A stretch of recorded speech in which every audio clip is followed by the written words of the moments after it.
Hello guys! Welcome back again to our channel. Matagal-tagal po kami hindi nakakapag-share ng aming mga niluluto. So ngayon po, ang isi-share namin is yung hopyang baboy. Kung paano ito gawin? Unahin po muna natin yung ating ilalagay na palaman dun sa ating hopyang baboy. Meron po tayong red onion. Ayan. Pwede rin naman po yung white onion na gamitin. Then, ating all-purpose flour. Tapos yung ating oil, sugar, tapos yung ating salt, at saka yung ating fresh milk.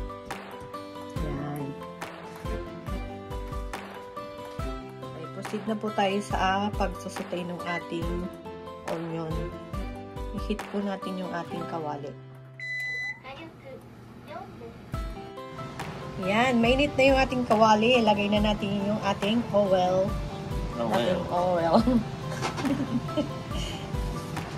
Then, tak mo, baby. Ilagay na natin ng onion kasi mainit na yung ating oil. Yan. Gumamit ako ng dalawang medium na onion.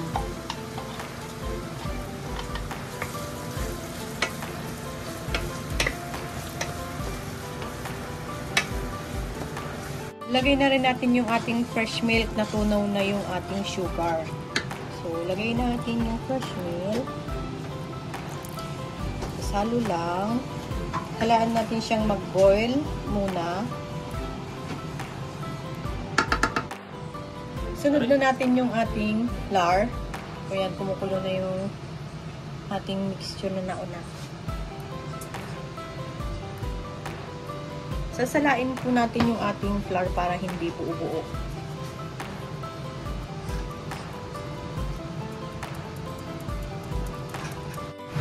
Ayan guys, halu-haluin lang natin all together.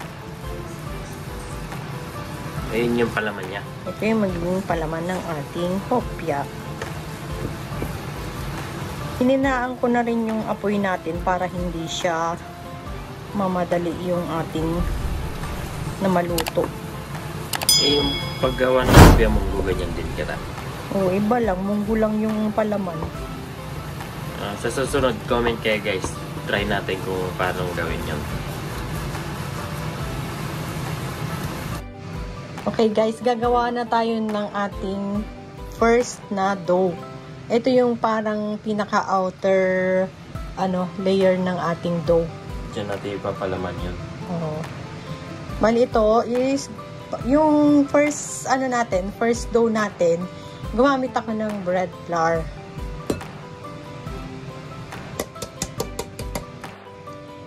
Ito yung ating salt, half teaspoon. Halo lang natin. Haluin lang natin para maihalo yung ating salt. Konti lang. Tapos lagyan natin ng butas dun sa gitna. Para sa amin. Paglagyan ng ating mga wet ingredients. Tapos yung ating half cup ng tubig. Tapos half cup din ng ating cooking oil. Pwede rin po yung vegetable oil na gamitin. Yung cooking oil natin. Half cup lang din yung cooking oil. Tapos yung ating flour is 2 cups. Halo. Ito bali yung ating first dough. Outer layer ng ating hopya. Kamayin na natin yung ating dough kasi mahirap na siyang ihalo.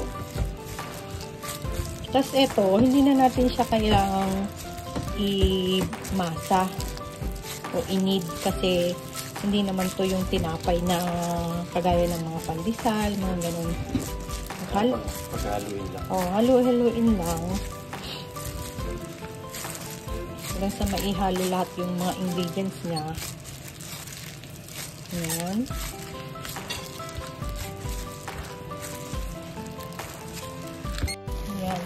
Nahalo ko na ng mabuti. Isa-set aside muna natin ito. Ilagay muna natin sa isang lalagyanan. Saka natin ilagay sa prep natin. Tapos gagawa naman tayo ng ating second dough.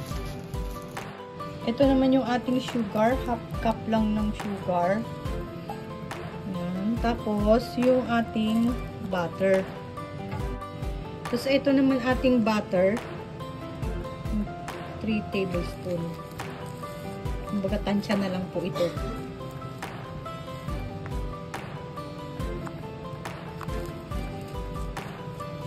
Pwede rin po kasi yung vegetable shortening o kaya yung lard. Pero wala po kasi akong ganun. Kaya butter na lang po yung gagamitin ko.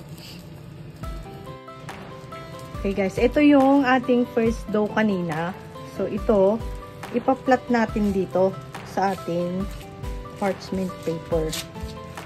O kahit saan nyo gusto ipa-flat, basta magpa-flat siya ng gusto. Yan. Gamit tayo ng ating rolling pin para ma-flat natin siya ng mabuti.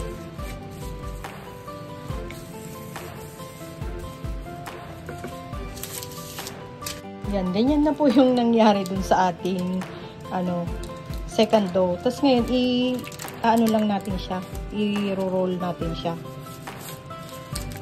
Yan, ganyan.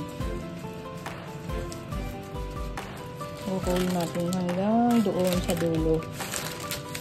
Yan. Kaya maganda rin po na ang pag-anuhan nyo, pag-lagyan nyo is yung parchment paper para madaling nyo lang siyang i-roll na ganyan.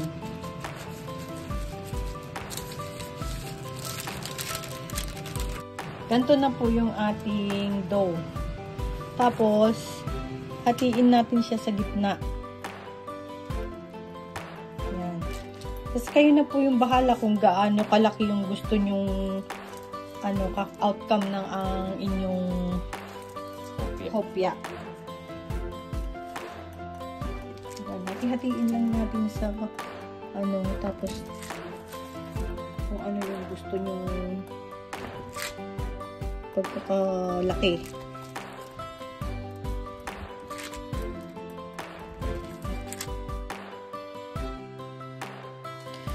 Pwede naman po yung gawin natin dito is ibilog muna natin siya ganyan para mas madali natin gawin mamaya yung pagpa-flat. Tapos makikita nyo po ko dito yung niya, iba po yung nasa loob tapos iba yung nasa labas. Ayan.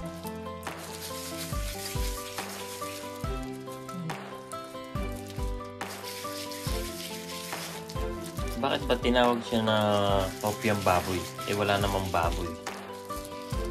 Kasi daw, sabi nila, ang ginagamit daw kasi yung oil dito is galing sa fats ng baboy. Kaya daw tinawag siyang hopyang baboy. Kahit wala naman siyang meat ng baboy. Ito. Tapos, itong ating palaman. Huwag naman po sobra-sobra kasi baka po lumabas. Katamtaman lang. Kasi yung dating ginawa namin is kulang yung palaman. So, parang bitin kami dun sa palaman. So, ngayon, magdadagdag ako ng mas marami. Tapos, ganyan nyo lang.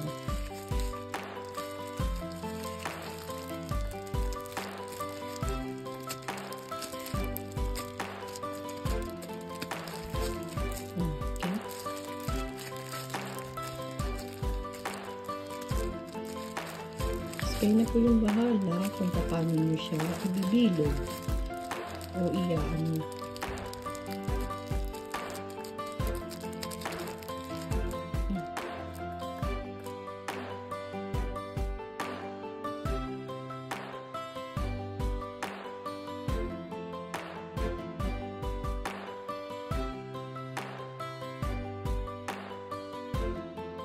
Yan, ito yung traditional na ating hopya.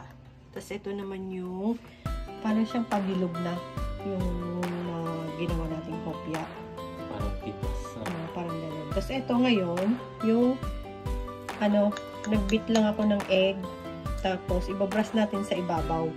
Ito yung parang kulay dilaw dun sa ibabaw ng ating hopya.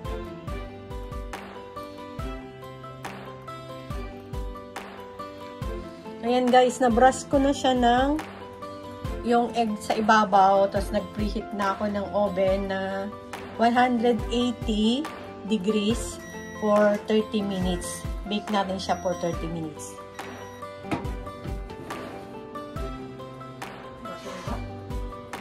Okay.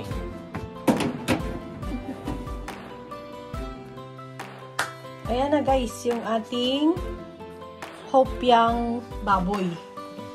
Biyakan mo ng gitna.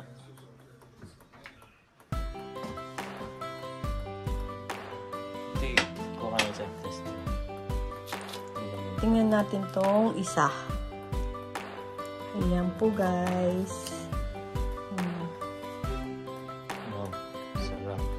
Kung naamoy nyo lang guys, ang bang-bango niya.